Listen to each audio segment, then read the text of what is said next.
श्रीमते रामानुजाय ध्येयं सदा परिभवग्नमविष्टदोहम्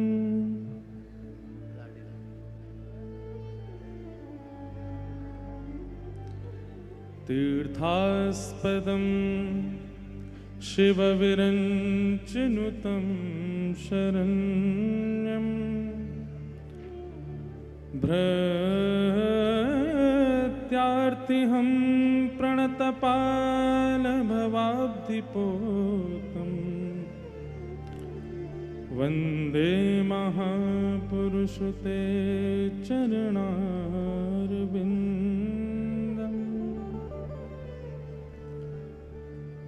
अस्ति स्वस्तरुणीकराग्रविगलत् कल्पप्रसूनाप्लुतम् वस्तु प्रस्तुतवेणुनादलहरी निर्व्याकुलम् स्रस्तनिबद्धनी विविलसद् गोपी सहस्राव्रतम् हस्तन्यस्तनतापवर्गमखिलो दारुं किशोराकृति लक्ष्मीनाथ समारंभां नाथयामुनमध्यमाम्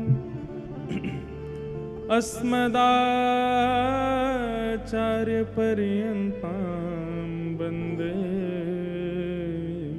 गुरुपरम्पराम्।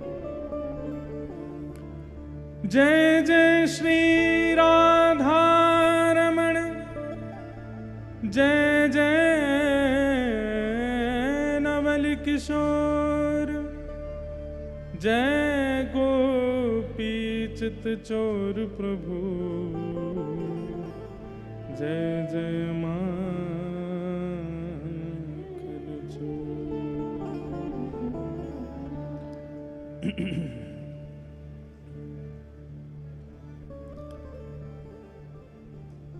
थाड़े हैं पिय प्यारी कदम्ब तर, थाड़े हैं पिय प्यारी थाड़े हैं पिय प्यारी कदम्ब तर, थाड़े सब लोग गा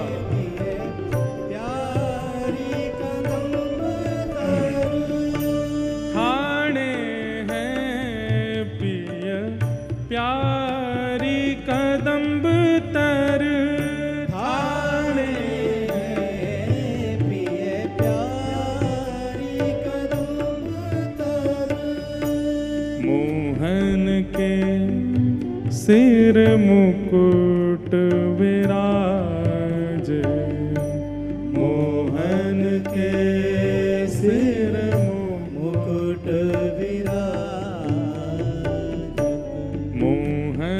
के सिर मुकुट विराज, मोहन के सिर मुकुट विराज। इत लहरिया साड़ी कदम्ब तर, इत लहरिया सारी कदम्ब थाड़े हैं पिय प्यारी कदम्ब तर, थाड़े हैं पिय प्यारी कदम्ब तर। आप सब लोगों को बारंबार जय श्री कृष्ण, जय सियाराम, जय श्रीमन्नारायण, जय जय श्री राधे, कुंज बिहारी श्री हरि।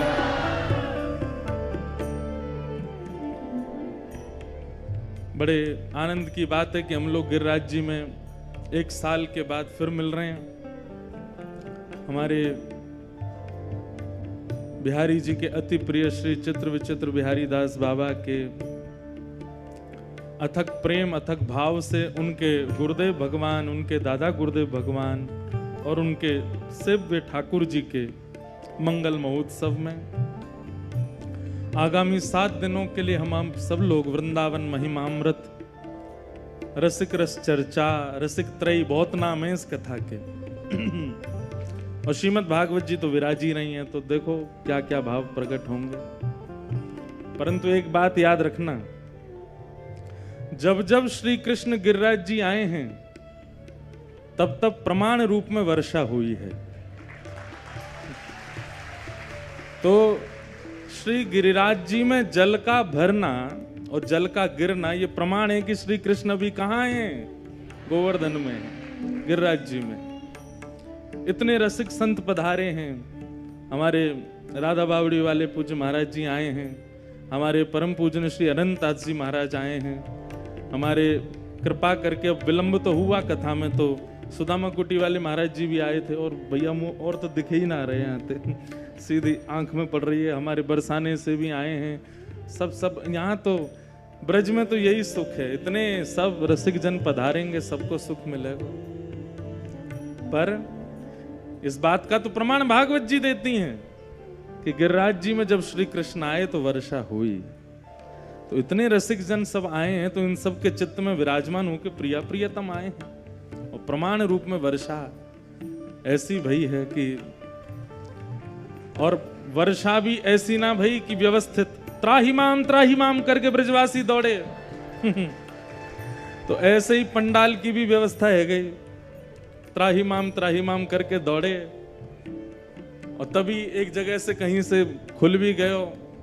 लेकिन तभी गिरधर लाल जी ने अपनी भुजा उठाई और धारण कर लिए। नख पे धार लियो गिरिराज नाम गिरधारी, वो नाम ही गिरधर लाल है उनको, जो गिरधर धारण करें। तो संकेत तो पूरे पूरे है गए कि अभी वैशाख चल रही है ना, क्या वैशाख चल रही है? बताओ, जेठ में श्रावण आगो हैं, वैशाख और जेठ तो चले ही गए, श्रावण ही श्रावण चल रहा है। तो ये तो भैया प्रमाण है कि ठाकुर, अच्छा एक बात बोलें, ठाकुर जी ने भी कार्तिक में सावन प्रकट किए हो, जब गिरिराज जी धारण किए तब भी वर्षा को समय ना हो। ये गिरिराज जी में जब जब कृष्ण आए हैं तब तब असमय की बारिश भई है, और आज असमय की बारिश है गई, तो मानो ठाकुर जी यहीं विराज रहे हैं और आगामी 7 दिन तक खूब आनंद करावे वारे हैं। और मैं सोच रहे हो कि आज प्रारंभ कथा को काय भाव से करें, तो जैसे ही हमने अपने पदन की किताब खोली तो सबसे पहले यही पद खोलो, ठाणे हैं पिय प्यारी कदम्ब तर, ठाणे हैं प्रिय प्यारी कदम्ब तर, मोहन के सिर मुकुट विराज, मोहन के, सब लोग गाओ,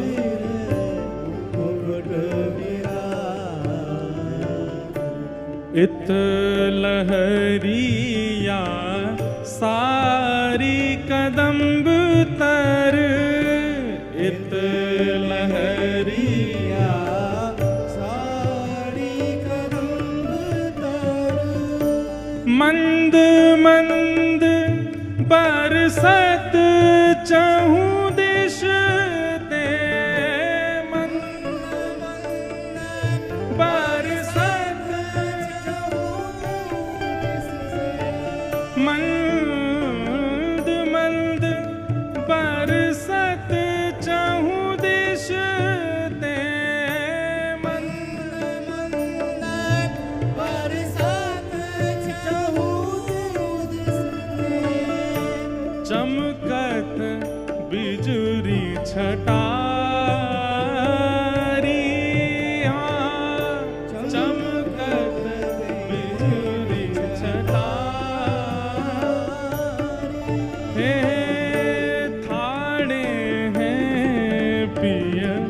प्यारी कदम्ब तर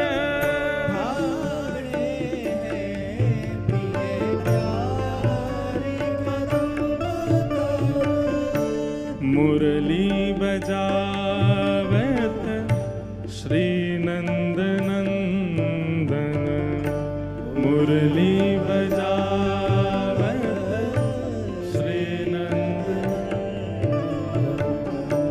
मुरली बजावत श्री नंद नंदन मुरली गाइए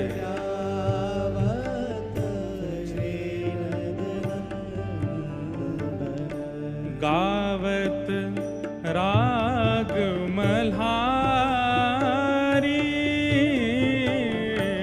गावत राग मल्हारी और हे लेत तान हरि के संग श्यामा लेत तान हरि के संग श्यामा लेत तान हरि के संग श्यामा लेत तान हरि के संग श्यामा रंग होत अति भारी रंग होत अति भारी ठाणे हैं पिय प्यारी कदम्ब तर ठाणे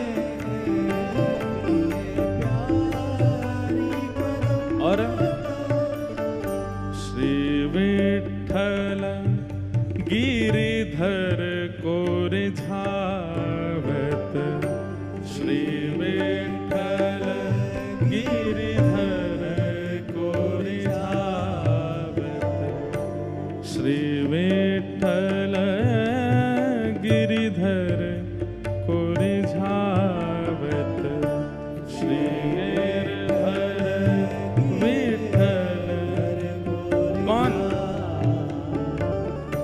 श्री वृषभानु दुलारी श्री वृषभानु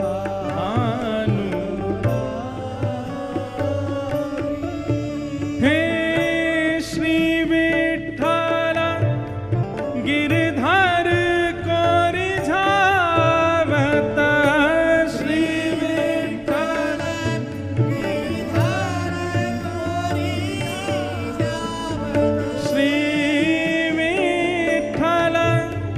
गिरिधर को रिझावत श्री विठ्ठल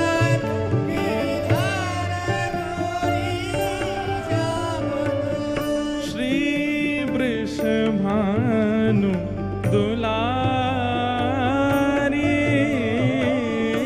श्री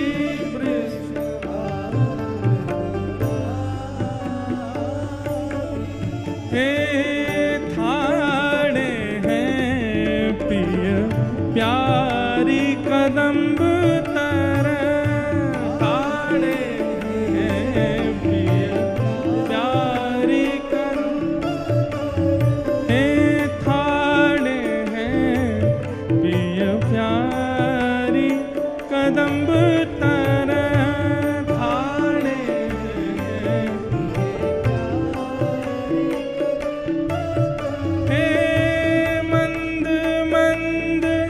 बरसत चहु दिश ते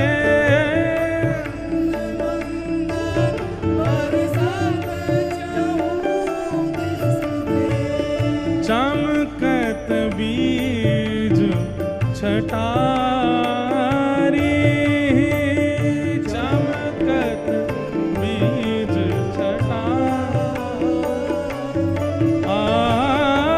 ठाणे प्यारी कदम्ब तर ठाणे हैं पिय प्यारी कदम्ब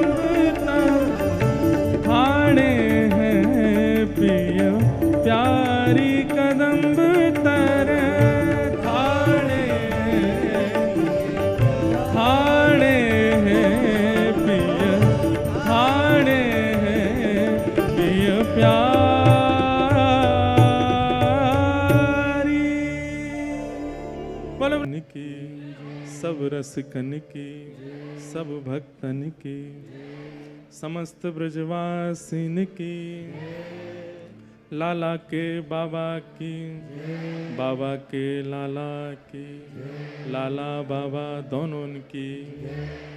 जय जय श्री राम, जय जय श्री राम, जय जय श्री राम। कुंज बिहारी निताई गौर, जय जय श्री राम। परमानंद परम मंगलमय प्रात अखिलेश्वर, अकारण करुणा वृणालय भक्त वांछा कल्पतरु, तड़ित निंदित पीताम्बरधारी श्री गोवर्धन नाथ जी के परम कृपा से हम आप सब लोग पावन श्री गिरिराज जी की तलेटी में मधुर अपने गुरुजनों के उत्सव को आनंद के साथ मना रहे हमारे चित्र विचित्र बाबा और सब संतों की पावन सन्निधि में, रसिकों की पावन सन्निधि में ये मधुर वृंदावन महिमामृत रस चर्चा का आज शुभारंभ हो रहा है। इस वक्त हमसे ज्यादा सौभाग्यशाली संसार में कोई नहीं है। इससे बड़ा सौभाग्य सबको प्राप्त नहीं होता। एक तो व्रज वृंदावन में भी श्री गिरिराज जी की तलेटी और उसमें भी रसिक संतों के सानिध्य में, और वह भी वृंदावन महिमामृत की कथा, ऐसे वातावरण में, ऐसे सुयोग संयोग में ये सब प्राप्त होना, ये सब ठाकुर जी की बड़ी कृपा है। निश्चित है कोई हम बहुत बड़ा चढ़ा के बात नहीं कह रहे हैं, पर श्री जी हमारो नाम जानती होंगी, यही मारे ये अनुग्रह हम पे भयो है। उनको भजवे वारे इतने हैं, उनको ध्यावे वारे इतने हैं, पर ये बात निश्चित है कि यहाँ उपस्थित जो हैं आप सबको नाम श्री जी को पता है, यही मारे ये कृपा बरसी है। हमारे चित्र विचित्र बाबा गाते रहे, इतनी जगह जामे और जहां भी जामे या कुछ जरूर गावे, मेरी विनती यही है राधा रानी कृपा बरसाए। तो इन्हीं के मधुर भाव पर हम सब पे बरसा रही हैं श्री जी कृपा, और उनकी कृपा को ये फल हम सब देख रहे हैं, जो ये उत्सव, ये आनंद उत्सव, ये भाव हमें प्राप्त भयो है। और क्या समझते हैं आप कृपा और किसको कहते हैं? यही कृपा है। इतने भयावह है संसार में जहां पर किसी विषय में कोई ना लगे, ऐसा हो नहीं सकता। आज का कलयुग इतना भयानक है, ऐसे विषय युक्त कलयुग में भी हम आप सब लोग श्री जी और वृंदावन की ठौर पकड़ के बैठे हैं। ये किशोरी जी की कृपा नहीं, इससे बड़ी कृपा और क्या होगी। मतलब वही बात है कि कोरोना पूरे विश्व में फैला, लेकिन जो लोग बच गए उस संक्रमण से, उन लोगों ने बाद में यही तो माना कि हमारी इम्यूनिटी अच्छी थी, हमारे अंदर इम्यून पावर अच्छी थी, हमने सारे नियमों का ध्यान रखा और हमको भैया स्पर्श नहीं हुआ, जैसे हमको नहीं हुआ था। अब दोबारा आ गए, कहीं है नहीं जाए लेकिन हमको नहीं हुआ, कईयों को नहीं हुआ, स्पर्श तक नहीं हुआ। वो लोग क्या मानते थे कि भैया इनकी इम्यून पावर, इनके जो भीतरी शक्ति है वो अच्छी थी कि आया तो होगा, लेकिन ये लड़ झगड़ के उसको अपने ऊपर हावी होने नहीं दिया। ऐसे ही आज का कलयुग का संक्रमण बहुत कठिन है, आप हो ही नहीं सकता कि आप उससे बच जाओ। लेकिन ऐसे कठिन परिस्थिति में भी कहां, अभी हम लोग चर्चा सुनेंगे रूप गोस्वामी पाद की, हम चर्चा सुनेंगे श्री मधु पंडित जी महाराज की, हम चर्चा सुनेंगे श्री चैतन्य महाप्रभु की, हम चर्चा सुनेंगे श्री हरिराम व्यास जी, स्वामी श्री हरदास जी, हितरवंश महाप्रभु की। उस काल में उन लोगों ने इतना साधन किया वृंदावन की प्राप्ति के लिए, इतना त्याग किया वृंदावन की प्राप्ति के लिए, उसके बाद भी उनमें भय था कि कहीं संसार का संक्रमण हम पर हावी तो नहीं हो जाएगा। और उस काल की चर्चा पढ़ के, उस काल की कथाएं करके हम आज का विषय विचार करते हैं कि आज तो बचना असंभव है, लेकिन फिर भी हम आप सब लोग वृंदावन आते हैं। गिरिराज जी आते हैं, कथा श्रवण करते हैं, नाम जप करते हैं, गुरु के चरण पकड़ते हैं।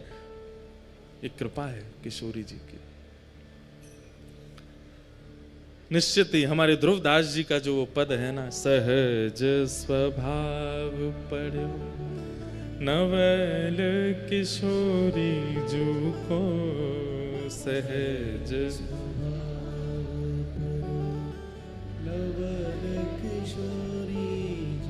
महाराज जी देखो, आज से कितने साल पहले ध्रुवदास जी ये पंक्ति लिख के गए, सबको याद है, सब गा रहे हैं।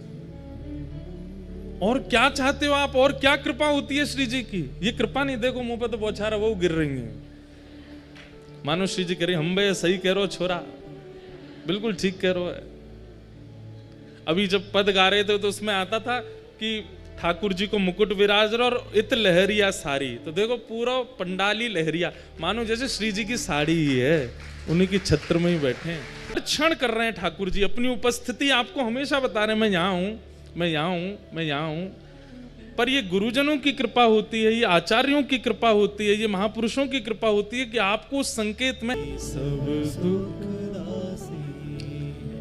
ऐसी हमारी श्यामा जी बड़ी कृपा करें, और उनकी कृपा इस उत्सव के रूप में हमको प्राप्त हुई है।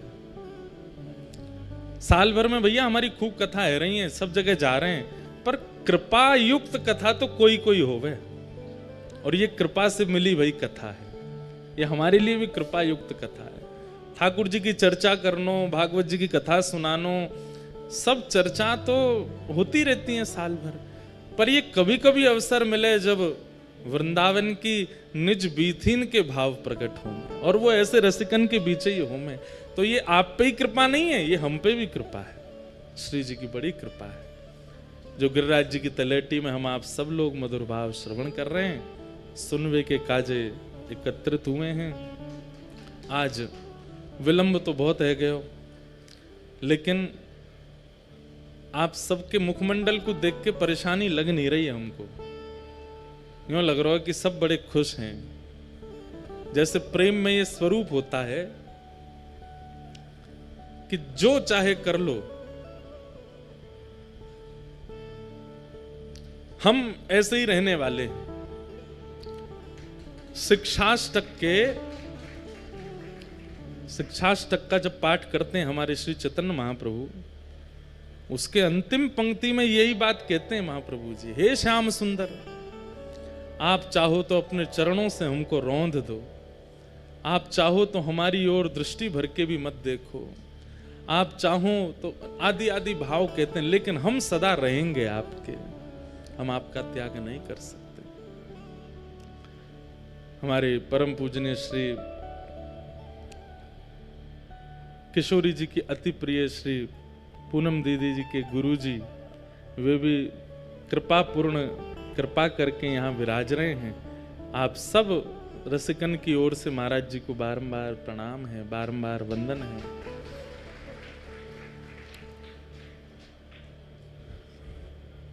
अब क्या कहें, हम पे तो इतने सारे भाव हैं मन में कहवे के। हमारी पूनम दीदी को घर भी या पे हमने कब्जा कर लियो है, पहले तो भी बता के आ जाते, अब तो बिन बताए आ जाए हम। आज बिना बताए पहुंच गए, और हम तो फिर भी चलो पहुंच गए, थोड़ा बहुत तो पता चल गई। हमारे लाल जी तो बिना बताए पहुंच गए, लाल जी तो सवेरे ही पहुंच गए, जब द्वार पर गाड़ी आई तब सबन ने पता चली, अरे लाल जी आ गए। वहां से हमने भी कोई ऐसा संदेश नहीं भेजो कि लाल जी आ रहे हैं। लाल जी भी हमारे, और ये अपनत्व की भावना है। जहां थोड़ा बहुत फॉर्मेलिटी होती है वहां पहले से फोन करेंगे, फिर आधे रास्ता तो फिर कर देंगे, फिर गेट पे आके फिर करेंगे, आ गए भैया। लेकिन जहां पे प्रेम भाव रहे ना, वहां तो निकलते ही बतावे ना है कि हम आ रहे हैं, सीधे पहुंच जावे। तो ऐसे हमारे लाल जी बिन बताए पहुंच गए आज। और दीदी बोले आज तो ऐसा कियो, कोई नहीं, मैं भी मथुरा, कोई सब इधर उधर, और लाल जी आ गए। मैंने की तो यही तो ठाकुर जी प्रेम प्रस्तुत कर रहे हैं आपके प्रति, बिन बताए आए हैं। और या ऐसा कह दो सरप्राइज दे के आए हैं। तो प्यारे लाल जी ने बड़ी कृपा करी। आज प्रथम दिन है बंधुओं, भाव तो बहुत सारे उठ रहे हैं मन में। वृंदावन महिमामृत, रसिक रस चर्चा, और फिर अभी थोड़ी देर पहले मुझसे फिर कही कि रसिक त्रयी, हमारे वृंदावन की रसिक त्रयी यानी कि स्वामी श्री हरदास जी महाराज, श्री हितरवंश महाप्रभु और श्री हरिराम व्यास, इन तीनन पे प्रकाश डालते हुए भाव रखने कथा के। अब जो भाव मन में आवेंगे वो हम सब कहने को प्रयास करेंगे।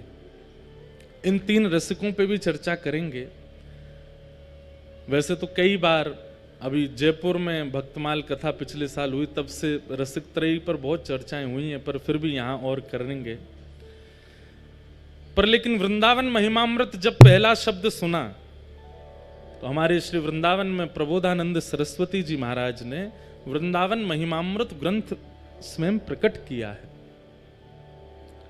श्री चैतन्य महाप्रभु की कृपा से श्री प्रबोधानंद सरस्वती जी ने वृंदावन महिमामृत, बहुत सुंदर भाव है, तो उनको भी केंद्र में रखेंगे। भागवत जी एक प्रकार से यूं समझ लो, गड्ढ की सब्जी परोसी जाएगी अगले 7 दिन तक। गड्ढ की सब्जी में सब होवे, जो सब्जी आ जाए सब वहां में प्रस्तुत हुए। तो अनेक भावों से युक्त ये कथा होगी। जरूरी नहीं है केवल हमारे गौड़िया वैष्णवों की बात हो, यहाँ तो गौड़ियान की भी बात होगी, हरिदासीन की भी बात होगी, हरिवंशीन की भी बात होगी, सबन की बात होगी।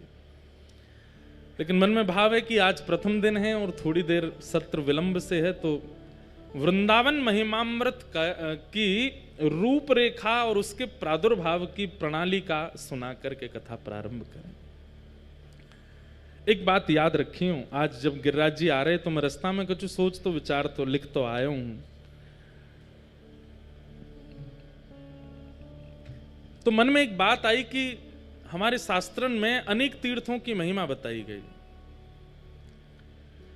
कहीं पर रहने की महिमा है कि वहां निवास करो, कहीं पर जन्म की महिमा है, कहीं पर प्राण त्यागने की महिमा है, कहीं पे पूजा करने की महिमा है, कहीं पे पिंडदान करने की महिमा है, कहीं भोजन कराने की महिमा, कहीं स्नान की महिमा है। एकमात्र पूरे विश्व में हमारा वृंदावन ऐसा है जहां सबकी महिमा है। यहाँ रहवे की भी महिमा है, यहाँ खावे की भी महिमा है, यहाँ सोवे की भी महिमा है, यहाँ हंसवे की भी महिमा है, यहाँ रोवे की भी महिमा है। वृंदावन में तो रोवे की भी महिमा है। अरे कहां तक कहें, वृंदावन महिमामृत में तो सांस लेवे की भी महिमा है। वृंदावन में आप वृंदावन में प्रवेश करने की निद्रा में लेट जाते हैं, पर स्वामी श्री हरदास जी आसन लगा करके यमुना तट पर बैठ जाते हैं, वहां पर भी स्वप्न दिखता है, पर वो स्वप्न उनकी मानसी का होता है। और निद्रा की महिमा, वह मानसी में ही लीला प्रकट हो रही है।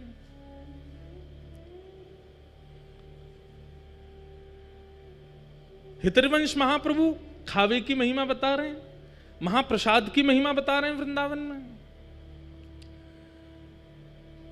चैतन्य महाप्रभु विरह की महिमा बता रहे हैं। बोले वृंदावन जाओ तो विरह में रहो, वृंदावन जाओ तो नेत्रों से अश्रुपात नहीं हुए। राधा रमण जी का दर्शन करके, राधा वल्लभ जी का, अरे भैया सूखे नेत्रन से यदि दर्शन कर रहे हो तो समझो अभी भक्ति प्रस्फुटित नहीं हुई है चित्त में। नेत्र गीले हों ठाकुर जी जब सामने हो, और जब तक गीले ना हो तब तक नाम त्यागो मत, तब तक गुरु सेवा छोड़ो मत, जब तक ठाकुर जी सामने आए नहीं और नेत्र गीले। अरे सामान्य बालक कुछ दिन विदेश नौकरी करके आता है तो मां के नेत्र सजल हो जाते हैं। पति 5 दिन के बाद यदि पत्नी से मिले तो पत्नी के नेत्र सजल हो जाते हैं। हमारा मित्र 2-2.5 महीना बाद हमको मिले तो हमारे नेत्र प्रेम से सजल हो जाते हैं। लेकिन कभी वृंदावन आकर के और श्री वृंदावन में प्रवेश करना तो बहुत दूर की बात है, राधा रमण जी के सामने जाके नेत्र सजल नहीं हुए। राधा वल्लभ जी को सूखे नेत्रों से देखे आए हम। इसका मतलब क्या है, अभी भक्ति प्रस्फुटित नहीं हुई है, अब केवल आडंबर कर रहे हैं हम बाहर का। वृंदावन में विरह की महिमा है, महाप्रभु जी कहते हैं। तो वृंदावन कैसा है? बोले यहां सबकी महिमा है, और उन सब महिमाओं का वर्णन करते हैं हमारे श्री प्रबोधानंद जी। इसलिए बहुत ध्यान से सुनिएगा कथा। यहां पर वृंदावन में अपराध क्या है, वृंदावन में प्रेम क्या है, वृंदावन में भाव क्या है, वृंदावन में योग क्या है, वृंदावन में जप क्या है, वृंदावन में सिद्धि क्या है, वृंदावन में प्रसाद क्या है, वृंदावन का नियम क्या है, सब बताया है। पूरा कहना तो बहुत असंभव है, पर कुछ कुछ सूत्र हम रोज सुनाएंगे, इसलिए ध्यान से सुनिएगा। एक बात। अब दूसरी बात,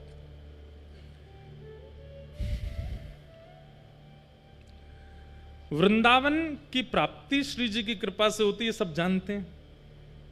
श्री जी अनुग्रह करती हैं तब वृंदावन प्राप्त। वृंदावन कह दूं तो यमुना जी से लेकर के और 84 कोस के अंतिम छोर तक संपूर्ण वृंदावन है। एकमात्र केवल छठीकरा से आगे वृंदावन नहीं है।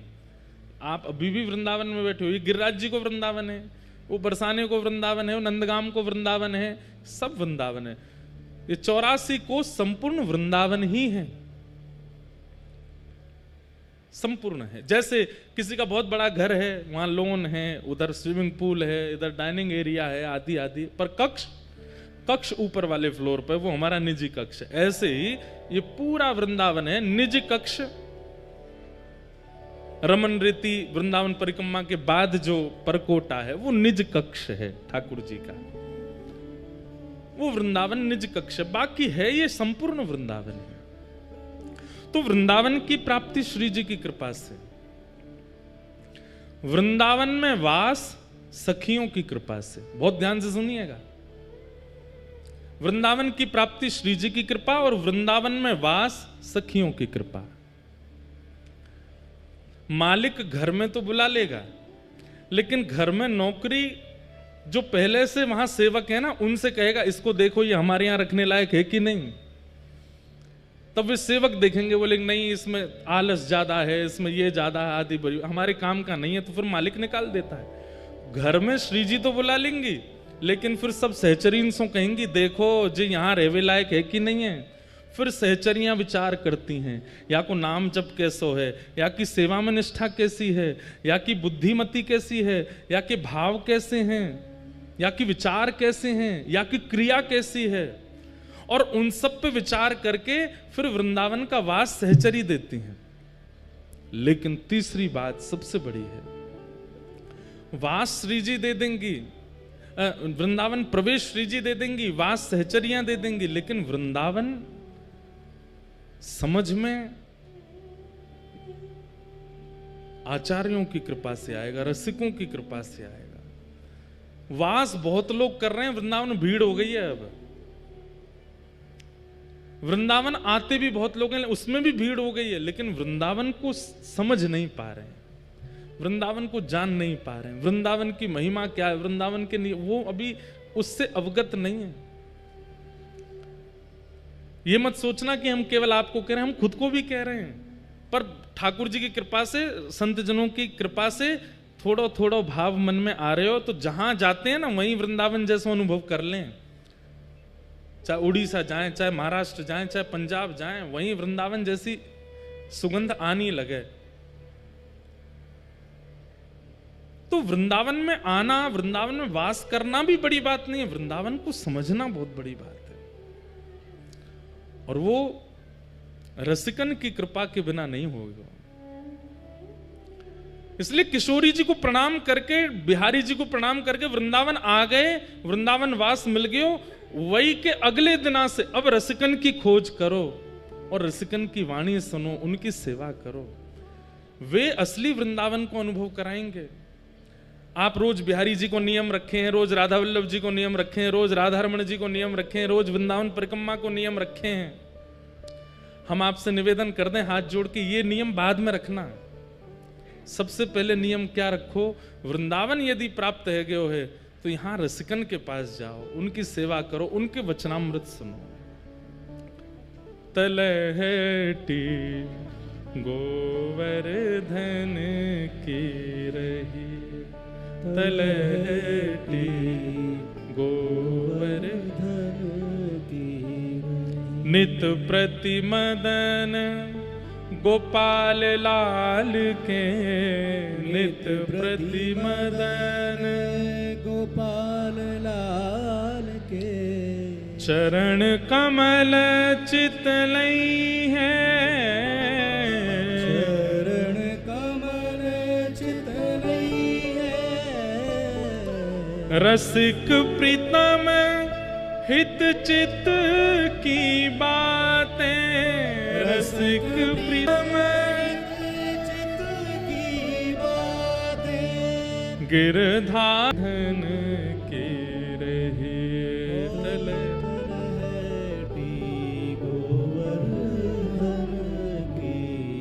श्री हरिराय महाप्रभु, जिनकी उनकी छाप के पदों में शब्द मिलेगा रसिक प्रीतम। हमारे वल्लभ कुल के महाराज जी, उनकी जितने भी पद हैं उनमें ये उनकी छाप है, रसिक प्रीतम। इन्हीं का पद है, नैनन में ही राखूं पिया तो है, तुमरी एक रोम की छवि पर जगत वार सब लाखूं, रसिक प्रीतम संगम की बातें काहू सो नहीं भाकूं। तो बात क्या है? वृंदावन की प्राप्ति श्री जी की कृपा से, वृंदावन में वास सखीन सहचरीन की कृपा से, पर वृंदावन का अनुभव ये तो रसिक संतन की कृपा से होएगा, ये तो रसिकन की कृपा से होएगा। उनको ढूंढो, उनके चरण वंदन करो। और ऐसी ही कृपा हुई हमारे श्री प्रकाशानंद सरस्वती जी के ऊपर श्री चैतन्य महाप्रभु के। महाप्रभु चैतन्य अपने संन्यास वेश के बाद दक्षिण यात्रा पर गए थे, और दक्षिण में हमारी संप्रदाय की प्रथम पीठ श्रीरंगम तिरुचि में जो है, तिरुचिरापल्ली में, वहां महाप्रभु जी विराज रहे थे। वहां पर ठाकुर जी पौढ़ानाथ शेषनाग पर पौड़े हैं। कभी कभी हम प्राचीन संतों की बातें सुनते हैं तो मन में एक भाव आता है, कितनी संप्रदायों में समरसता है। और आजकल देखो महाराज जी, आजकल लोग हमको ही डांटते हैं, आप श्री वैष्णव हो, आप हरिदासियों की बात क्यों करते हो मंच से, आप हरिवंशियों की बात क्यों करते हो, आप गौड़ियाओं की बात क्यों करते हो। क्यों ये सब भाव आते हैं? प्राचीन काल के आचार्यों के भाव सुनो, कहीं भी उनमें ऐसा मतभेद नहीं है कि ये हैं इनसे हमने सब एक दूसरे के संग। अब हरिराम व्यास जी, वो तो स्वामी श्री हरदास जी के पास इतने विराजमान रहते, जबकि स्वयं हितरवंश महाप्रभु के अनुयायी। अपने पुत्र को तो दीक्षा ही उन्होंने स्वामी जी से दिलवाई।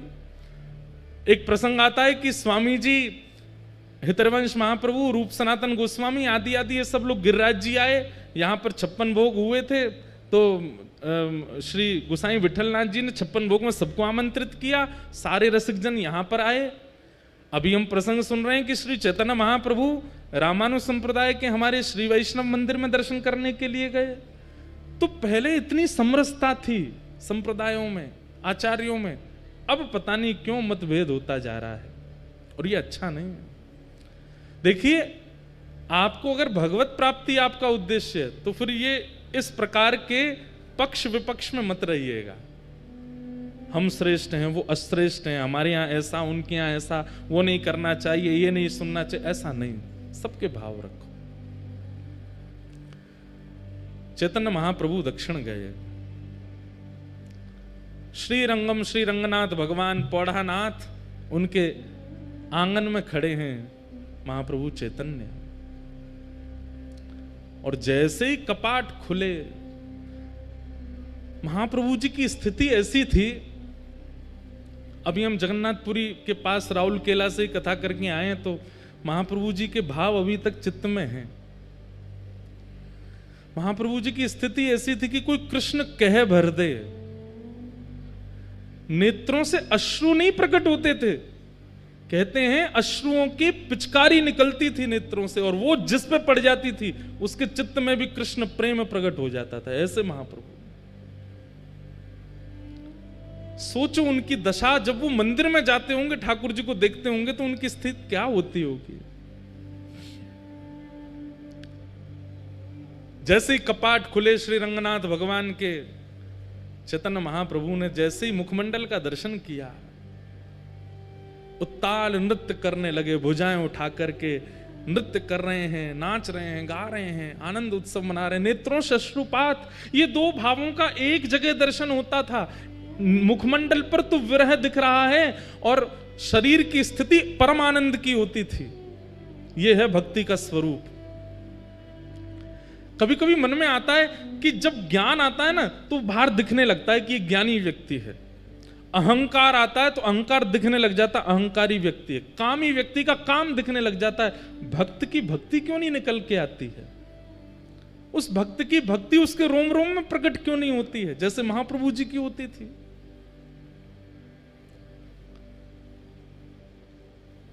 चैतन्य महाप्रभु भाव नृत्य कर रहे थे।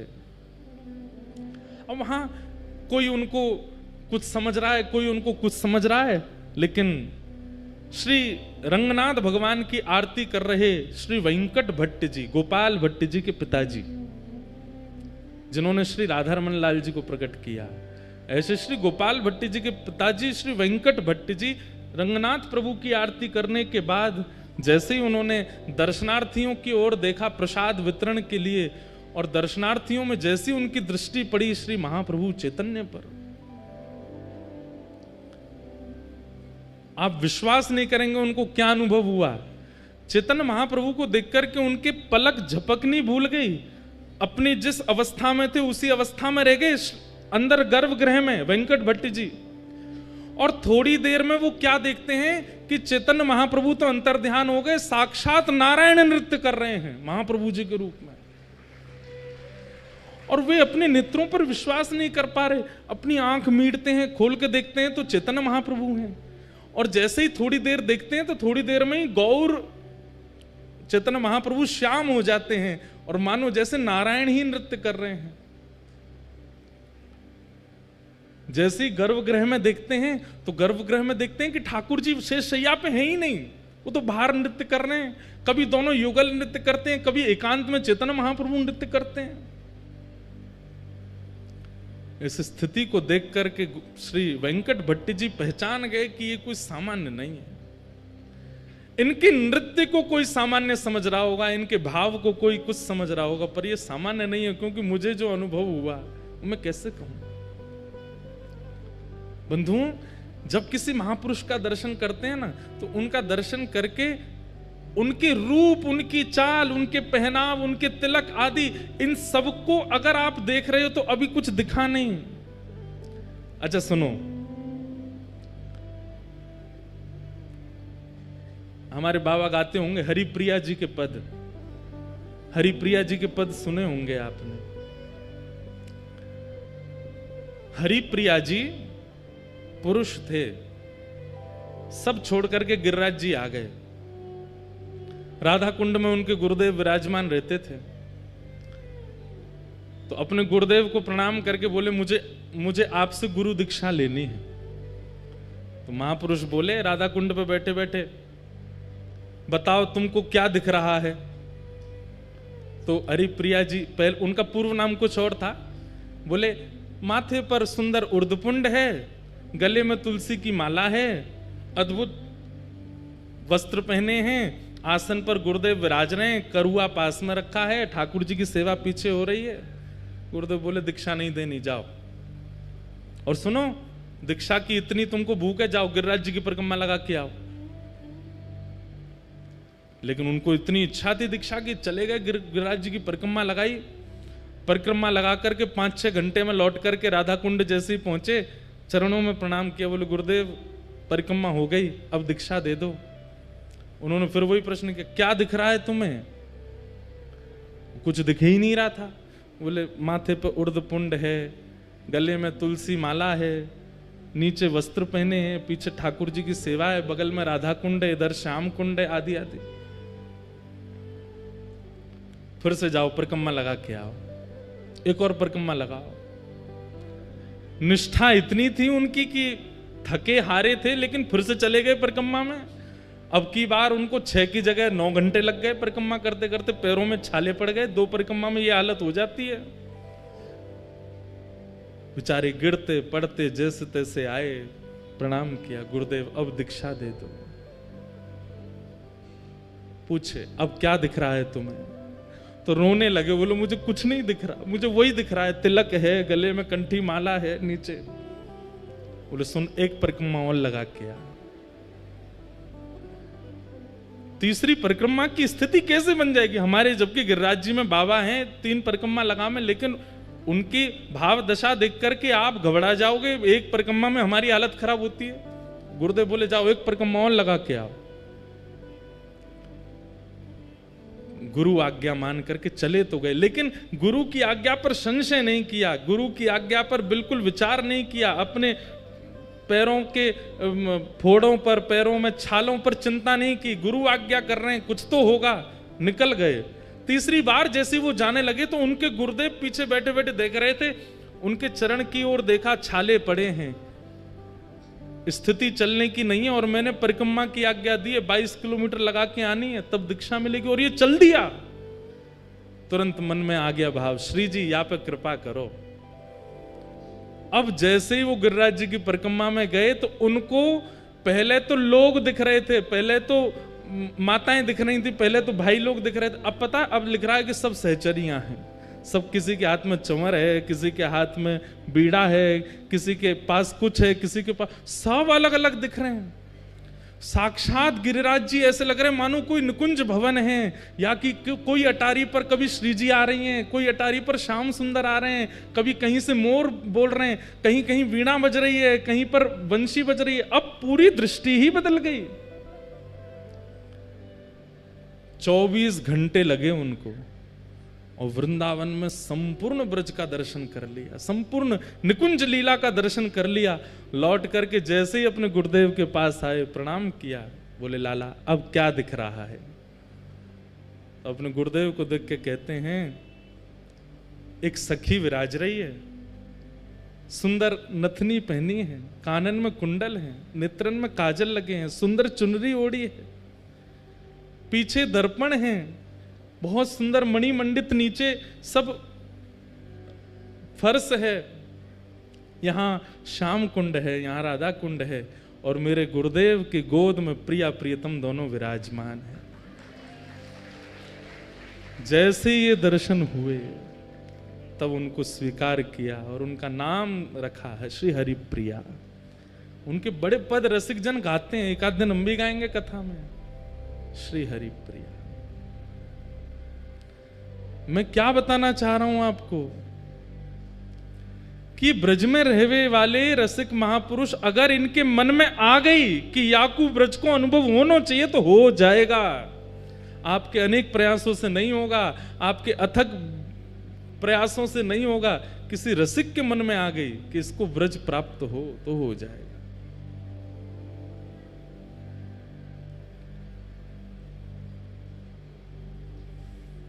और उसके लिए उनका रूप, उनका श्रृंगार, उनका चंदन, उनका तिलक, उनके वस्त्र वो सामान्य नहीं दिखेंगे, उसमें कुछ अद्भुतता का अनुभव होगा। और जब तक वो अद्भुतता नहीं, जबरदस्ती की मत देखियो, कोई महापुरुष जा रहे हैं तुम जबरदस्ती ये तो देखो नथनी पहन के जा रहे हैं, कानन, जबरदस्ती नहीं देखना है। आपकी दृष्टि पड़ी और अपने आप दृष्टि में कुछ ऐसा भाव है, जरूरी नहीं सहचरी भाव में ही दिखें, किसी अन्य भाव में भी दिख सकते हैं। और तब तक वो भाव प्रकट नहीं होगा जब तक आपका साधन, आपका सेवा, आपकी रसिकन की संग ये सुदृढ़ नहीं होगी, तब तक ये दर्शन नहीं होगा। हम आप सब तो सही बताएं, जबरदस्ती बस आ गए वृंदावन में, हम लोगों को अनुभव है ही नहीं रहे होने की भी। गोपाल भट्ट जी के पिताजी वेंकट भट्ट जी ने महाप्रभु जी को देखा।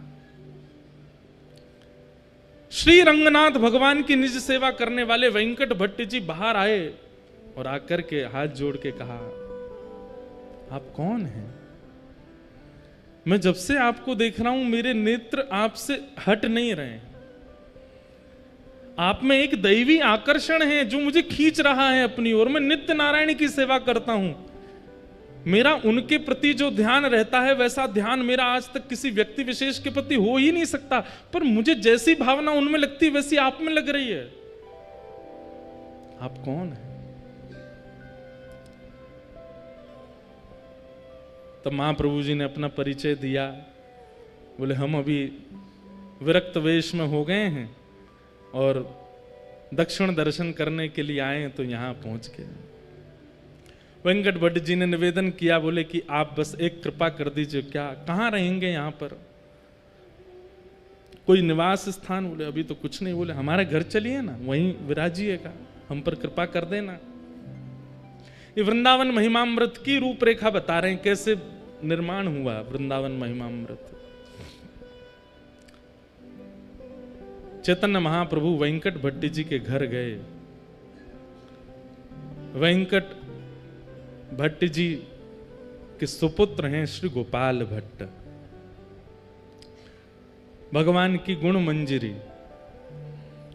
महाप्रभु जी जैसे ही घर पहुंचे, उनकी पत्नी, उनके रिश्तेदार सबने महाप्रभु जी का दर्शन किया, लेकिन जैसे ही श्री गोपाल भट्ट जी ने दर्शन किया, गोपाल भट्ट जी तो मानो जैसे उनकी भी स्थिति ऐसी हो गई, पलक झपकना भूल गए, पैर धर कहीं रहे, जा कहीं रहे, देख करके अपने अपने अपने वश में अपना शरीर नहीं है, ऐसी स्थिति हो गई। मैं एक बात कहा करता हूं, आचार्य चरणों के सन्मुख जाकर के अगर आपको ये याद रहा कि मैं किस कारण से आया था, मुझे क्या पूछना था, मुझे क्या बताना था, इतनी सुध-बुध है, तो समझो अभी कृपा ना भाई। विस्मृति हो जाए, भूल गए सब, तब समझो कि हां अब दर्शन भये महापुरुष के। भूल गए, प्रश्न याद नहीं आ रहा है, क्या सोच के आए थे भूल गए, लाए थे माला लेके आए थे, प्रसाद लेके आए थे, दक्षिणा पोशाक कुछ अर्पित कर, कुछ पता ही नहीं चल रहा है, उठा कुछ रहे हैं, धर कुछ रहे हैं, ऐसी स्थिति हो जाएगी। गोपाल भट्ट जी छोटे से हैं, अभी ज्यादा आयु नहीं है, लेकिन महाप्रभु जी को देख करके उनकी स्थिति ऐसी हो गई कि बस यही मेरे सब सर्वस्व है। इस सर्वस्व की भावना उनके प्रति प्रकट हो गई। महाप्रभु जी का एक वैष्णव भाव से जैसा सम्मान होना चाहिए, पूरे परिवार ने किया, माला पहनाई, चंदन लगाया, पोशाक उड़ाई, चरण धोए, सबने चरणामृत पिया। गोपाल भट्ट जी के मन में एक भावना आ गई, जब चरणामृत बांट रहे थे तो सबको थोड़ा थोड़ा ही दे रहे थे, मतलब जैसे एक ही बूंद गिरे, क्यों, जितना बच जाएगा सब मैं पी जाऊंगा, सबको बांट दूंगा तो मेरे लिए नहीं बचेगा, ऐसी भावना चित्त में आ गई। तो सब लोग हाथ पसार के खड़े, चरणामृत दो महाप्रभु जी का। तो गोपाल भट्ट जी छुआते हैं और न्यों देते हैं, एक ही बूंद गिरती है, अरे और दो, और नहीं इतना ही लो। और जैसे सब में बांट दिया, पता चली सब हो गया, जितना बचा सब पान कर गए स्वयं ही। आहा,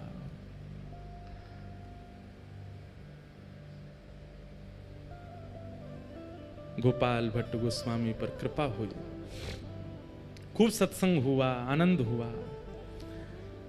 अगले दिन श्री चैतन्य महाप्रभु प्रस्थान करने के लिए तैयार हुए।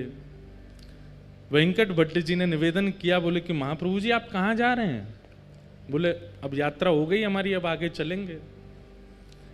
बोले आज आषाढ़ शुक्ल एकादशी है, आज से चातुर्मास प्रारंभ हो रहा है, आपका प्रथम विरक्त वेश है, अब आप नहीं जा सकते यहां से, 4 महीना तो हिल नहीं सकते। और पूरा घर नृत्य करने लगा। चैतन्य महाप्रभु चिंता में बैठे, बोले कि ये क्या हुआ, आज से चातुर्मास प्रारंभ हो गया, मुझे तो याद ही नहीं था। और सबसे प्रसन्न होकर के झूम रहे हैं श्री गोपाल भट्ट गोस्वामी, छोटे से। बोले ये तो हम पर कृपा करने के लिए ऐसा योग बना है कि आप भूल गए और वो दिन आ गया कि अब आपको यहीं रहना पड़ेगा। महाप्रभु जी बोले कैसे बताऊं कि गोपाल भट्ट तुम गुणमंजरी हो, तुम ही वृंदावन में श्री राधा रमण जी को प्रकट करोगे। और राधा रमण प्रकट करता पर 1 आध 2 दिन 4 दिन की कृपा नहीं, यहां तो 4 महीना एक रसिक, एक महापुरुष की कृपा होगी, दृष्टि होगी, आस्वादन होगा, संग मिलेगा, तभी तो श्री गोपाल भट्ट जी प्रकट करेंगे। श्री गोपाल भट्ट की हृदय वेदना प्रगट्यो शाले ग्राम, रूप सुधा को खान हमारो श्री राधा रमण जी। इतनो प्यारो ठाकुर मिलो है, क्योंकि महाप्रभु जी की। और देखिए कृपा भी कहां, दक्षिण में जाकर के श्री वेंकट भट्ट जी के यहां रंगनाथ मंदिर के पुजारी के घर के बालक के ऊपर। वृंदावन स्वयं चुनता है, आप वृंदावन को नहीं चुनते। वृंदावन को अगर आपको चुनना होगा तो आपको रसातल से ले आया जाएगा कि आओ भाई वृंदावन में रहो, तुम वृंदावन के हो। महाप्रभु जी 4 महीने वहां विराजे। वेंकट भट्ट जी के छोटे भाई थे, उनका नाम था प्रबुद्ध भट्ट। वे बहुत पहले ही घर परिवार छोड़ के संन्यास आश्रम उन्होंने ग्रहण कर लिया था। परम विद्वान, परम ज्ञानी और काशी में विराजमान थे।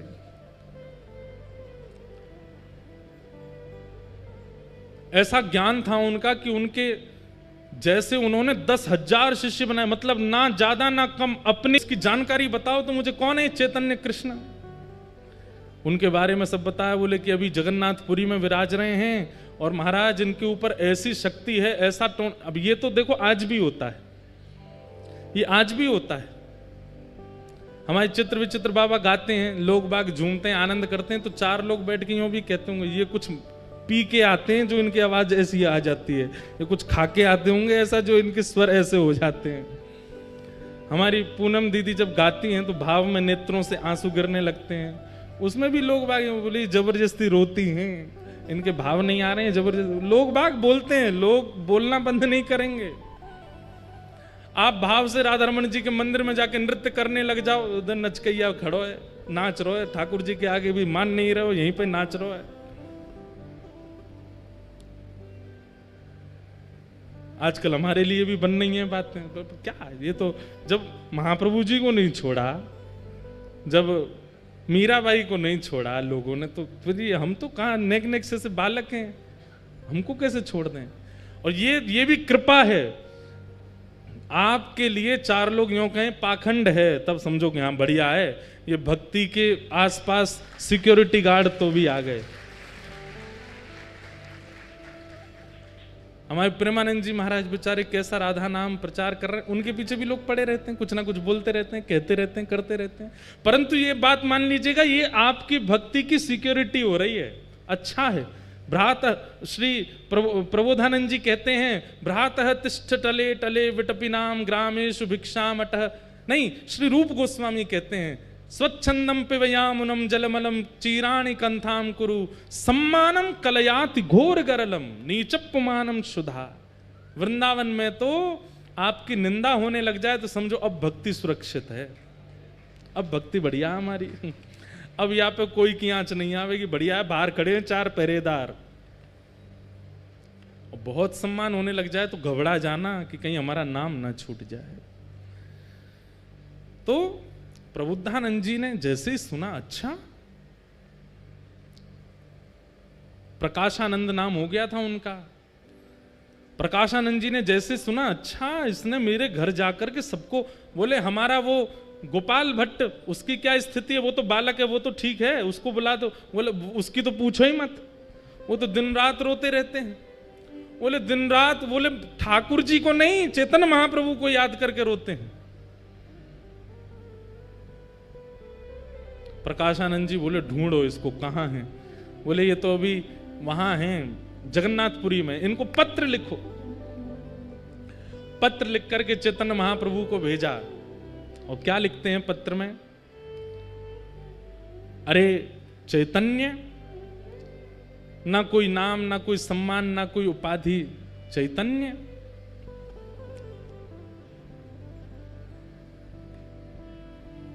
सन्यासी हो, सुना है हमने, लेकिन सन्यासी होकर के तुम बहुत नाचते हो, उछल उछल करके नाचते हो, गाते हो, ये सन्यासियों का स्वरूप है। अरे सन्यासी हो तो सन्यासियों की तरह रहा करो। ये किस प्रकार का रूप प्रकट कर रहे हो। सन्यासियों को तो बहुत भाव से रहना चाहिए। और सन्यासियों का निवास स्थान जगन्नाथपुरी नहीं होता, सन्यासियों का निवास स्थान वृंदावन नहीं होता। सन्यासी ऐसे घूमते डोलते नहीं रहते हैं। सन्यासी तो गंगा ज्ञान के तट पर काशी में विराजते हैं, वेदों पर मनन करते हैं, शास्त्रों पर चिंतन करते हैं, लोगों को वेद शास्त्र पढ़ाते हैं। ये सन्यासियों का। और तुम क्या कर रहे हो, ये नाच नाच करके और दुनिया में कृष्ण नाम की, ये सन्यासी का स्वरूप नहीं होता। चैतन्य महाप्रभु गंभीरा में विराजमान थे, जगन्नाथपुरी में भावावेश में रहते थे। प्रकाशानंद जी का पहुंचा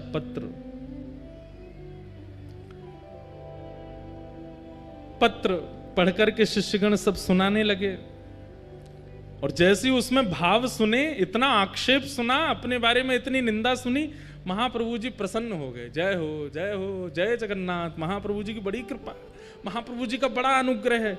अरे भैया आज तो उत्सव होना चाहिए, लड्डू बांटो लड्डू बांटो।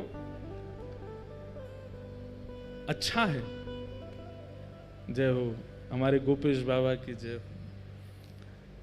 गौ माता की पूरे ब्रजमंडल में और पूरे भारतवर्ष में सेवा के प्रकल्प को लेकर के खूब महाराज जी सजग रहते हैं। ऐसे हमारे महाराज जी को बारंबार प्रणाम। क्या बता रहा था मैं? सुनो सुनो, इधर देखो, क्या बता रहा था मैं? हैं? हाँ, पत्र आया, लड्डू बांटो, रबड़ी बांटो। और संघ के जितने महाप्रभु जी के अनुयायी थे सब बोलने लगे, आप तो महाप्रभु हैं, पर हमको कितनी पीड़ा हो रही है ये पत्र पढ़ के। कोई आपके विषय में इतना बुरा भला बोल रहा है और आप इतने आनंद में हो। महाप्रभु जी बोले, नहीं नहीं, ये रक्षा है, ये भक्ति की रक्षा है, ये भाव की रक्षा है, ये हमारी सेवा की रक्षा है। ये रक्षा तो होती रहनी चाहिए। अच्छा है, मैं बहुत दिन से प्रयास कर रहा था, विचार कर रहा था, इतने प्रेमी ही प्रेमी मिल रहे हैं, कोई हमको निंदा करने वाला नहीं मिल रहा। बहुत अच्छा, ठाकुर जी ने चुन के भेजा। ये पत्र संभाल के हमारे कक्ष में रखो। ऐसे महाप्रभु जी। लेकिन उनके परम शिष्य स्वरूप दामोदर दास जी बोले, इसका उत्तर तो मिलेगा। महाप्रभु जी आप शांत रहिए, हम उत्तर भेज दे। बोले नहीं, उत्तर में कुछ ऐसा नहीं, ऐसा कुछ नहीं लिखेंगे, आपको पढ़वा के ही भेजेंगे। और उन्होंने उत्तर में क्या लिखा? हे प्यारे सखा, आपने जो बात कही कि सन्यासी को काशी में रहना चाहिए, गंगा के तट पर रहना चाहिए, शिव की आराधना करनी चाहिए, वेद वेदांतों का नियम पाठ करना चाहिए, आदि आदि। बोले आप जिन शिव की आराधना करते हैं, उन शिव के मस्तक पर जो गंगा है ना, वो महाप्रभु जगन्नाथ जी के चरणों से ही प्रकट होती है। श्री कृष्ण के चरणों से ही प्रकट होने वाली गंगा है, जिसके तट पर काशी विराजमान है। आप तो उस गंगा के तट पर रहते हैं जो ठाकुर जी के चरणामृत है। हम तो जगन्नाथपुरी में महाप्रभु जी के संग ही रहते हैं। जिनके चरणों से गंगा निकली, हम उनके साथ रहते हैं। और आप काशी की इतनी महिमा बता रहे हो कि काशी में मुक्ति मिलती है, सन्यासियों को रहना चाहिए, आदि आदि। वहां पर महादेव कान में मंत्र बोलते हैं काशी में। ऐसा कहते हैं मणिकर्णिका पर अगर संस्कार हो जाए किसी का, तो जीवन में उसने कितने भी पाप किए हों, महादेव उसके कान में राम तारक मंत्र बोलते हैं, उसकी सीधे भगवत प्राप्ति होती है। काशी में अंतिम संस्कार की बड़ी महिमा है। बोले वहां महादेव भी कान में आकर के राम कृष्ण का ही नाम बोलते हैं। तो इसलिए सन्यासी अगर काशी में ना रहे तो इसमें कोई दिक्कत नहीं है, वो तो साक्षात कृष्ण के साथ रहते हैं। ऐसा करके पत्र भेज दिया। लेकिन निंदा करने वालों को उत्तर देने से वो निंदा करना बंद नहीं करते, और ज्यादा करते हैं। प्रकाशानंद जी बोले, जानते नहीं है मैं कौन हूं और मुझे उत्तर दे रहे हैं, रुक जाओ मैं इनको बताता हूं।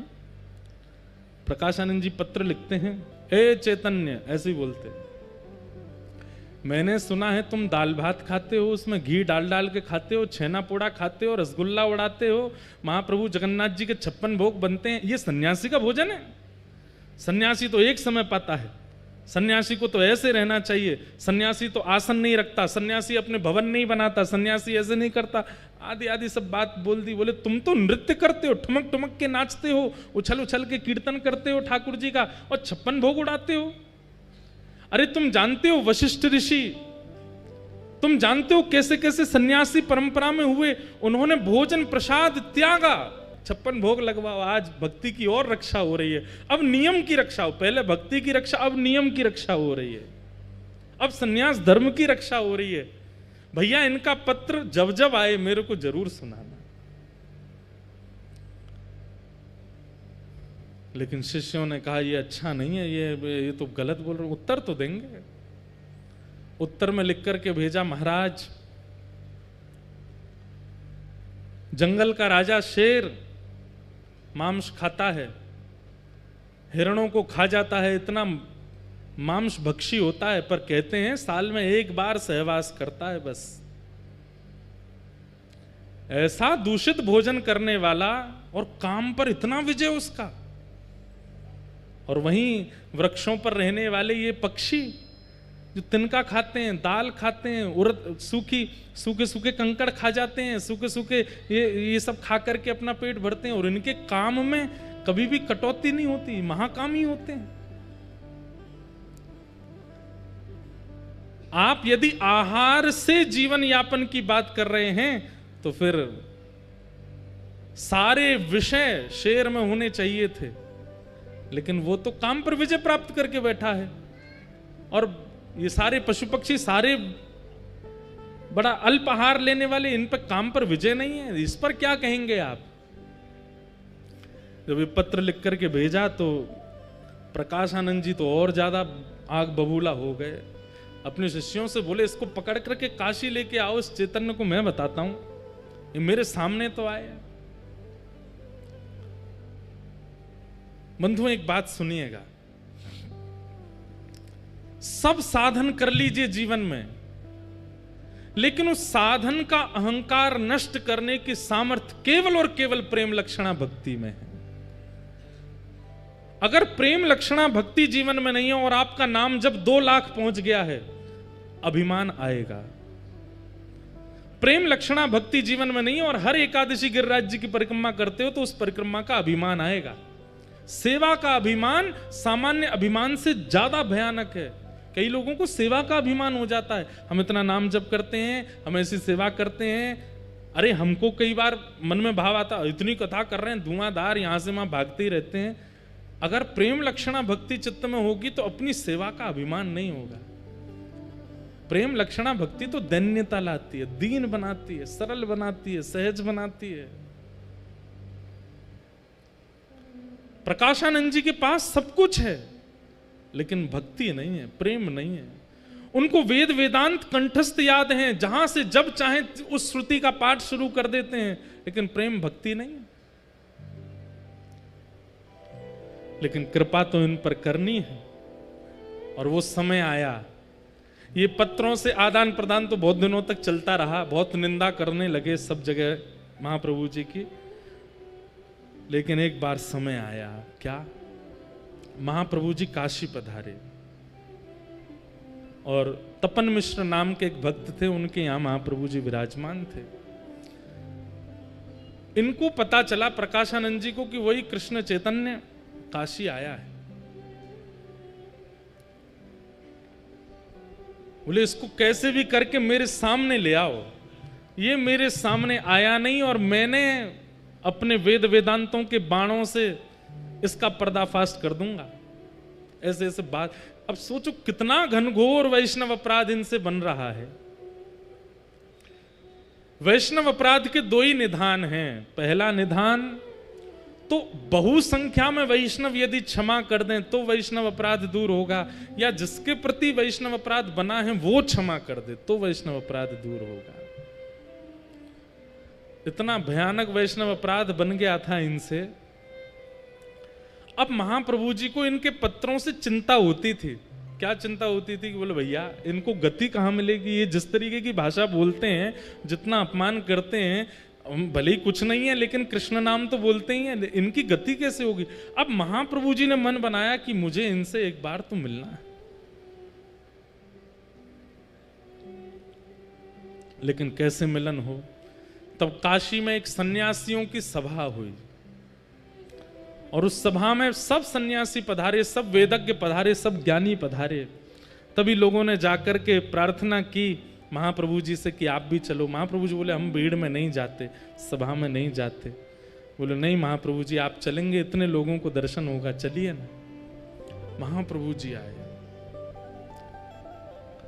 यहां मंच पर बैठे हुए प्रकाशानंद जी को पता नहीं था कि महाप्रभु जी आने वाले हैं। पूछने लगे, बोले भैया विलंब क्यों हो रहा है इतना ज्यादा, इसको सभा को आगे बढ़ाओ। तभी किसी ने कहा, बोले कृष्ण चैतन्य महाप्रभु आ रहे हैं, उनकी प्रतीक्षा हो रही है। प्रकाशानंद जी ने तो अपनी कमर कसी, सिर पर एक पटका सा बांधा, बोले आज आने दो, आज बढ़िया है, इतनी सभा है, सबके सामने इसको आज देखूंगा। हाथ कांप रहे हैं, क्रोध में पैर कांप रहे हैं, आंखें लाल पड़ गई हैं, ताम्रवर्ण हो गया है, कब आएगा कब आएगा, मेरे सामने तो पड़े एक बार। इतने में ही श्री चैतन्य महाप्रभु का आगमन हुआ, और जैसे ही महाप्रभु जी का उस सभा में गृह में प्रवेश हुआ, मानो जैसे किसी ने जलाशय में बैठे हुए लोग थे और किसी ने करंट छोड़ दिया हो। जैसे ही महाप्रभु जी का आगमन हुआ, मानो महाप्रभु जी वहां आए और यहां आगे बैठा व्यक्ति कृष्ण कृष्ण कृष्ण कृष्ण कृष्ण, उसके मुख से नाम ध्वनि प्रकट हो गई। इतने में ही पीछे का कोई व्यक्ति कृष्ण कृष्ण कृष्ण कृष्ण, मुख से नाम प्रकट होने लगा। कभी वहां दूसरा व्यक्ति हरि बोल कहकर के नृत्य करने लगा। पूरी सभा मानो देखते ही देखते देखते, और केवल नाम नहीं प्रकट हो रहा है, नेत्रों से भावाश्रु जल बह रहे हैं, सब भुजा उठा करके नृत्य कर रहे हैं। केवल महाप्रभु जी की उस सभा में आगमन मात्र से यह स्थिति हो गई। मंच पर बैठे प्रकाशानंद जी ने जैसे ही देखा, अभी ये नहीं पता था कि यही चैतन्य महाप्रभु हैं, देखते ही मेरे आंसू क्यों आ रहे हैं, मेरा शरीर क्यों कांप रहा है, कृष्ण कृष्ण कृष्ण, हरि बोल हरि बोल हरि बोल, ये कैसे शब्द मेरे भीतर से प्रकट हो रहे हैं। आसपास के अपने बालकों से बोले, तुमको भी मेरे अंदर से कृष्ण नाम सुनाई दे रहा? बोले जी गुरु जी, ये मेरे आंसू क्यों आ रहे हैं, कुछ सभा में हुआ है क्या? तभी कोई कहता है महाप्रभु कृष्ण चैतन्य आ गए। बंधुओं, विचार करके मन में भाव आता है, जिनकी उपस्थिति मात्र एक पत्थर हृदय के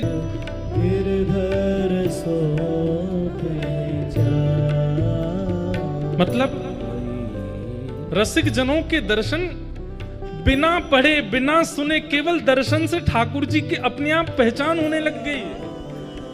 ठाकुर जी अपने आप समझ में आने लगे। कहां इतनी कथाएं, इतने प्रवचन सुनने के बाद भी ठाकुर जी का अनुभव नहीं होता, लेकिन एक रसिक की दृष्टि मात्र पढ़ने से ठाकुर जी से पहचान होने लगी। चीत स्वामी जी कह रहे हैं, मैंने कोई साधन नहीं किया, मैंने यमुना स्नान नहीं किया, मैंने कभी जाप नहीं किया, लेकिन इनके सामने बैठने मात्र से मुझे ठाकुर जी के रूप का बोध हो गया। तब उन्होंने ये गाया, भाई अब गिरधर सो पहचान, भाई अब गिरधर सो पहचान, कपट रूप छलवे को आयो, कपट रूप छलवे को आयो, पुरुषोत्तम नहीं जान,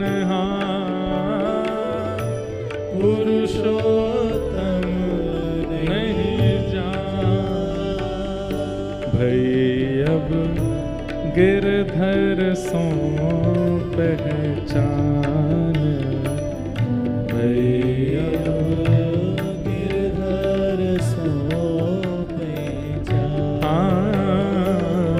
भई अब गिरधर सो पहचान, भई अब गिरधर सो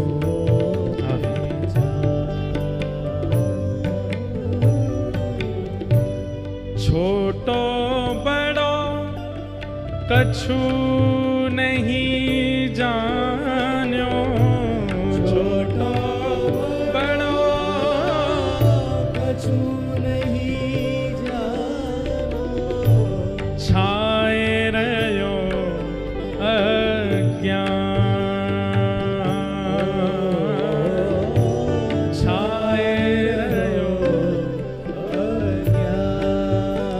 स्वामी जी कहते हैं, मैंने छोटे बड़े को कभी पहचाना नहीं, कौन प्रणाम करने योग्य, कौन मित्र बनाने योग्य है, कौन त्यागने योग्य है, इनका बोध मुझे नहीं हुआ था, लेकिन इनके सामने बैठते ही मुझे अब दिखाई दे रहा है। मेरे मित्र जिनके संग में रहता हूं ये संग रहने लायक नहीं है। और जिन जिन का मैंने उपहास किया, जिन जिन की मैंने निंदा की, वो सब प्रणम्य थे। आज मुझे बोध हो गया है इनको देखने के बाद।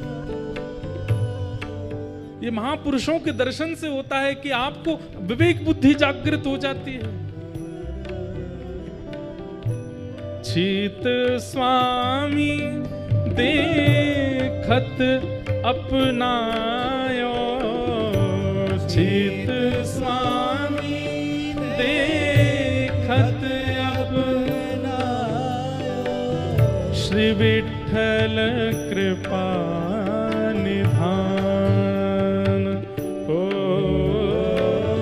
श्री विठ्ठल कृपा भई अब गिरधर सो पहचान, भई अब गिरधर सो पहचान, भई अब गिरधर सो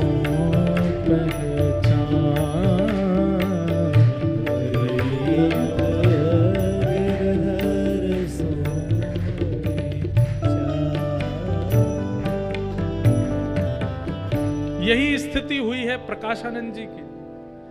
महाप्रभु जी को देख करके क्रोध विरोध तो सब भूल भाल गए, नीचे बैठ गए और सामने बस देख रहे हैं अपलक नेत्रों से। मुख से कृष्ण नाम ध्वनि निकल रही है, नेत्रों से अश्रुपात हो रहा है।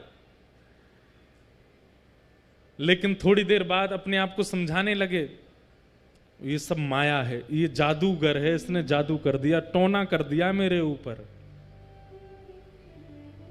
लेकिन दर्शन का कुछ तो प्रभाव होता। प्रभाव क्या हुआ कि वाणी में शीलता आ गई। चाह तो रहे थे कि मैं थोड़ा कठोर बोलूं, कुछ गड़बड़ बोलूं, कुछ उल्टा सीधा बोलूं, लेकिन बोल क्या रहे हैं? कैसे हो आप? ठीक हैं? आप ऊपर नहीं विराज रहे, नीचे ही बैठ रहे। और खुद मन में सोच रहे मैं इतना प्रेम से क्यों बात कर रहा हूं। वो सोच रहे मुझे तो क्रोध करना है, मुझे तो चिल्लाना है इनके ऊपर, लेकिन अब अपने वश में नहीं है। ये होता है रसिकों के दर्शन से। महाप्रभु जी बोले आपकी सबकी कृपा है। प्रकाशानंद जी बोलने लगे मैं आपसे एक शिकायत करना चाहता हूं। बोले क्या? सन्यासियों को इतना नाचना नहीं चाहिए। आप इतना रोते हो, इतना ज्यादा अच्छी बात नहीं है ये। अरे सन्यासी तो पूरे विश्व को ज्ञान देता है, उसकी रहनी उसकी करनी से लोग प्रभावित होते हैं। आप क्या करते हैं इतना? मुझे लगता है आप पढ़ते नहीं हो, आपको पढ़ना चाहिए। महाप्रभु जी बोले हमको तो कुछ आता ही नहीं है, हम तो बिल्कुल अज्ञानी हैं, पढ़ाई लिखाई हमसे होती नहीं थी। तो हमारे गुरुजी ने गलती से बहुत मेहनत करके 6 साल लगे हमको एक श्लोक याद करवाया। बोले कौन सा श्लोक याद कराया? जब बताओ तो। अब वेदज्ञ हैं, ज्ञानी हैं, तो सुनने बैठ गए। बताइए कौन सा श्लोक याद कराया? बोले हरेर नाम हरेर नाम हरेर नामैव केवलम कलौ नास्त्यैव नास्त्यैव नास्त्यैव गतिरन्य। बोले तुझे प्रमाण चाहिए, देख प्रमाण, मैं ही प्रमाण हूं। और राम कृष्ण युक्त जब महाप्रभु जी का दर्शन किया, हाथ में धनुष बाण लगे हैं, कर में बंशी लगी है, जब षड्भुज रूप का दर्शन किया, बस एक क्षण के लिए दर्शन दे करके महाप्रभु जी ने तुरंत अपने भाव को अपने अंदर व्यवस्थित किया और चले गए वहां से। प्रकाशानंद जी तो रो रो के बुरा हाल हो गया उनका। बोले कि ये सामान्य नहीं है, ये साधारण नहीं है, ये कोई टोना टोट का जादूगर नहीं है, ये तो साक्षात श्री कृष्ण है, ये साक्षात श्री राम है, ये साक्षात परमात्मा ही इनके चित्त में विराजमान है। मैं इनको सामान्य पुरुष समझ रहा हूं।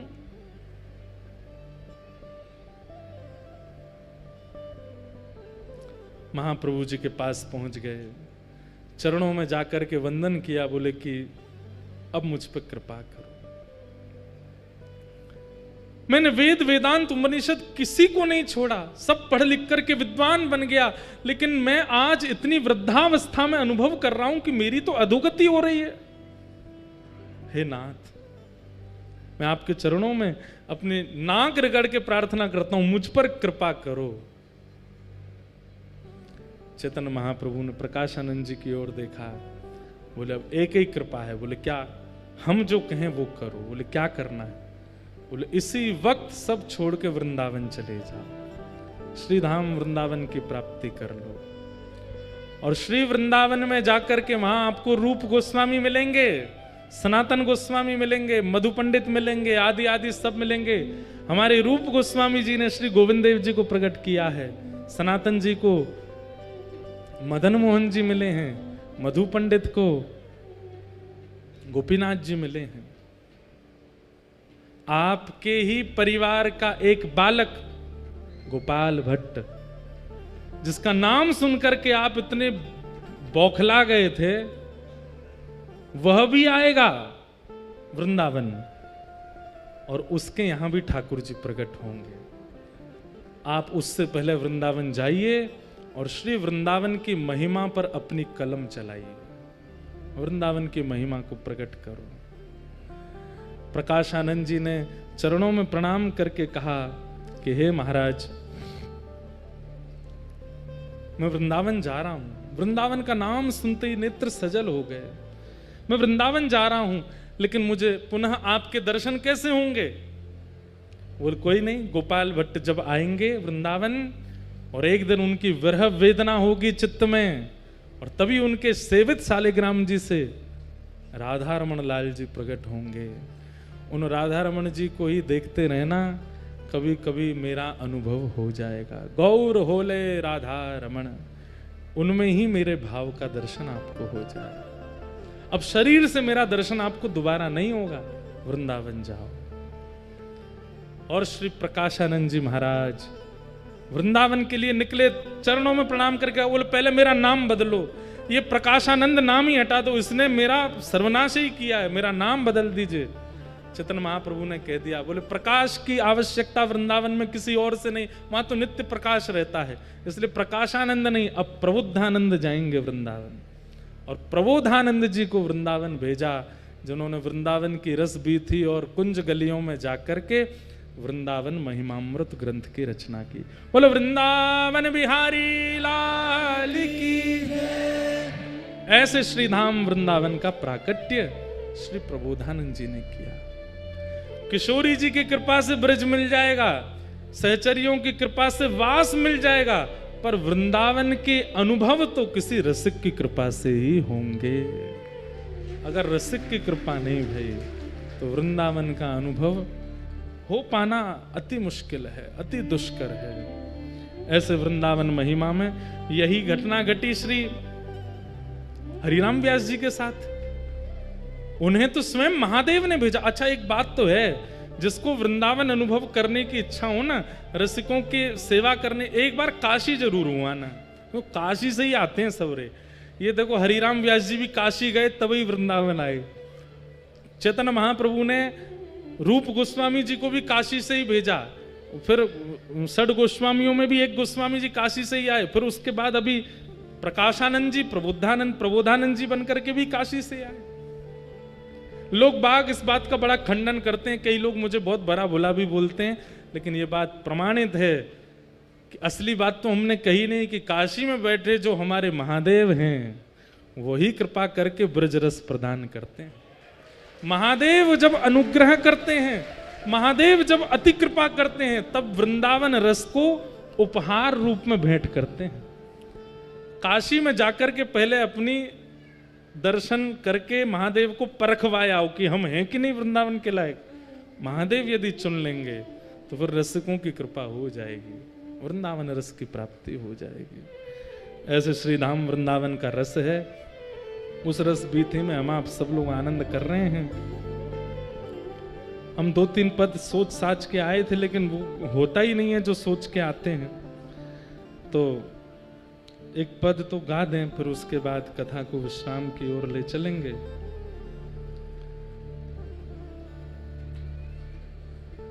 हाँ,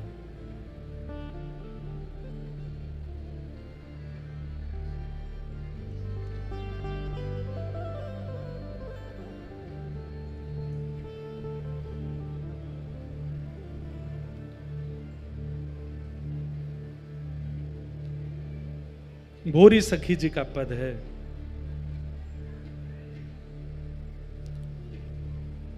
श्री वृंदावन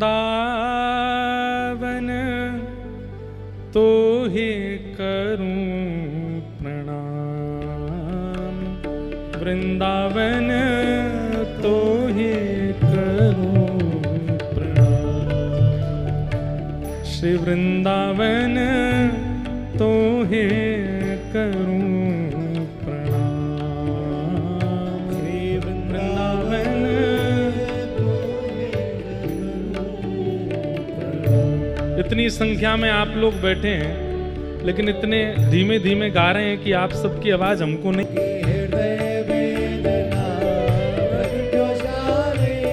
कौन?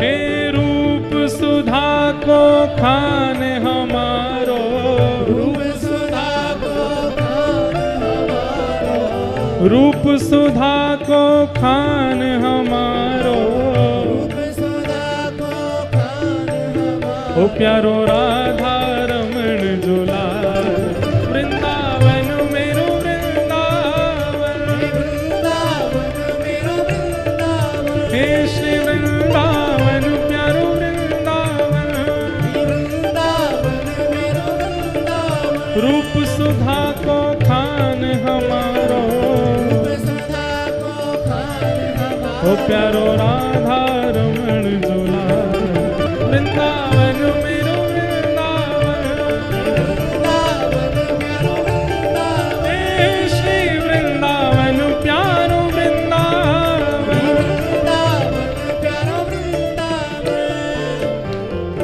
आतुर हित हरिवंश पुकारो, राधा राधा नाम, आतुर हित हरिवंश पुकारो, राधा राधा नाम। ओ जय राधे राधे, राधे राधे, श्री राधे राधे, राधे राधे, वृषभानु दुलारी, राधे राधे, हरिवंश प्यारी, राधे राधे, हरिदास दुलारी, राधे राधे, हरिदास दुलारी, राधे राधे, जय राधे राधे, राधे राधे, श्री राधे राधे, राधे राधे। आतुर हित हरिवंश पुकारो, राधा राधा नाम, आतुर हित हरिवंश पुकारो, राधा राधा नाम। हे सघन कुंज यमुना तट आयो, सघन कुंज यमुना तट आयो, मदन टेर वृंदावन आयो, मदन टेर, वृंदावन ओ प्यारो राधा वल्लभ लाल, वृंदावन प्यारो वृंदावन, वृंदावन प्यारो वृंदावन, हे श्री वृंदावन मेरो वृंदावन, वृंदावन मेरो वृंदावन। सघन कुंज यमुना तट आयो, सघन कुंज, यमुना तट आयो, ओ प्यारो राधा वल्लभ लाल, वृंदावन मेरो वृंदावन, वृंदावन मेरो वृंदावन, हे श्री वृंदावन प्यारो वृंदावन, वृंदावन प्यारो वृंदावन। हे भुवन चतुर्दश की सुंदरता, निधिवन करत बिहार, भुवन चतुर्दश की सुंदरता, निधिवन करत बिहार। हाँ, भुवन चतुर्दश की सुंदरता, निधिवन करत बिहार, भुवन चतुर्दश की सुंदरता, निधिवन करत बिहार। श्यामा प्यारी कुंज बिहारी, श्यामा प्यारी, कुंज बिहारी, हे श्यामा प्यारी बांके बिहारी, श्यामा प्यारी बांके बिहारी। और जय जय श्री हरिदास, वृंदावन प्यारो वृंदावन, वृंदावन प्यारो वृंदावन, हे श्री वृंदावन मेरो वृंदावन,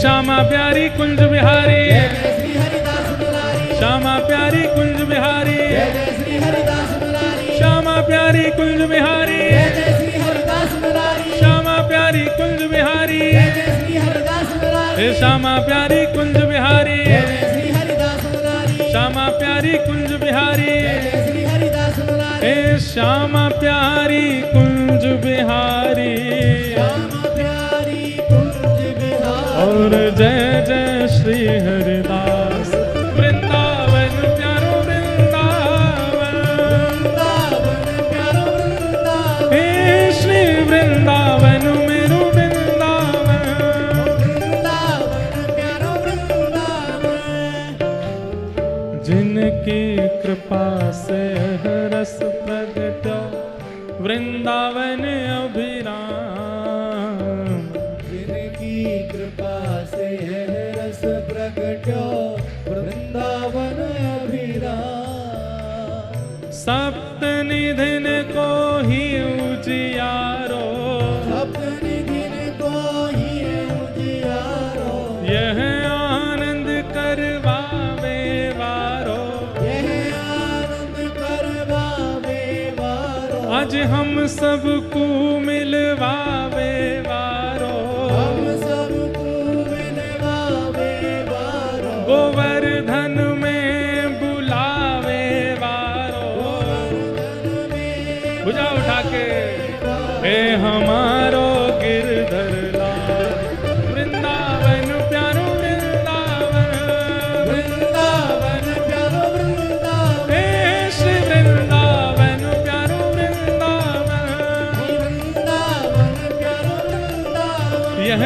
आनंद करवावे वारो, आनंद करवावे वारो, हे हमारो गिरधर लाल वृंदावन मेरो वृंदावन, वृंदावन प्यारो वृंदावन, हे श्री वृंदावन प्यारो वृंदावन, वृंदावन प्यारो वृंदावन, जय राधे राधे राधे राधे श्री राधे राधे, राधे राधे, बरसाने वारी जय राधे राधे, तीरथ सुत प्यारी, जय राधे राधे, श्री कृष्ण पियारी, जय राधे राधे, रस बरसावे वारी, जय राधे राधे, जय राधे राधे राधे राधे, श्री राधे राधे, जय राधे राधे, जय राधे राधे, राधे राधे, जय राधे राधे, राधे राधे, हरिदास दुलारी,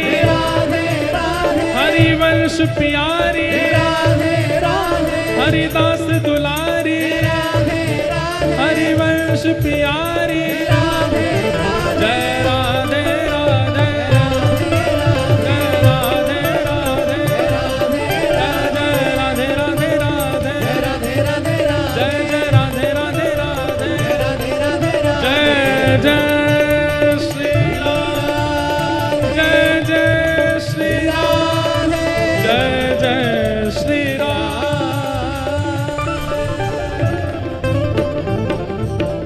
बोल वृंदावन बिहारी लाल की, श्री राधा रमण लाल की, श्री राधा वल्लभ लाल की, गोवर्धन नाथ की, पूछ री के लौटा की हो प्यार, क्या बात है वंशी वारे श्याम। बैठ जाओ, अभी कथा और सुनानी है, बैठो।